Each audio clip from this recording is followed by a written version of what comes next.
পরকালের কি সঞ্চয় আমরা পরকালের জন্য কি প্রস্তুত করেছি এ নিয়ে আমাদেরকে ভাবা দরকার না? দুনিয়ার জীবনে আমরা ভাবি যে দুনিয়ার জীবনে আমরা ব্যাংক ব্যালেন্স, টাকা পয়সা, বাড়ি গাড়ি সব কিছু নিয়ে আমাদের পরিকল্পনা আছে, প্ল্যান পরিকল্পনার শেষ নাই। পরকালের সঞ্চয় কি আছে, আল্লাহর কাছে কি হিসাব দিব, বিচার দিবসে আল্লাহর কাছে কি পেশ করতে পারবো, তা নিয়ে আমাদের চিন্তা করা দরকার না। এই মর্মে আল্লাহ রব্বুল আলামিন কোরআন মাজিদে সূরা হাশরের আয়াত নাম্বার 18-তে আল্লাহ তাআলা বলেন, ইয়া আইয়ুহাল্লাযীনা আমানুত্তাকুল্লাহা ওয়াল তানজুরু নাফসুম মা কদ্দামাত লিগাদ ওয়াত্তাকুল্লাহ ইন্নাল্লাহা খাবীরুম বিমা তা'মালুন।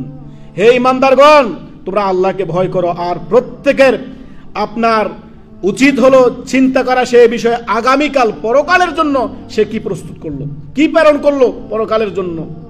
তোমরা আল্লাহকে ভয় করো, নিশ্চয় আল্লাহ সব বিষয় সম্যক জ্ঞান রাখেন এবং অবহিত আল্লাহ রাব্বুল আলামিন। অতএব আমাদের পরকালের কোনো প্রস্তুতি নাই, দুনিয়ার প্রস্তুতির শেষ নাই। চাকরি করব, চাকরির পরে ঘর করতে হবে, বাড়ি করতে হবে, গাড়ি করতে হবে, এই করতে হবে, তো সেই দুনিয়ার প্ল্যান পরিকল্পনার শেষ নাই। পরকাল নিয়ে কোনো পরিকল্পনা আমাদের থাকে না।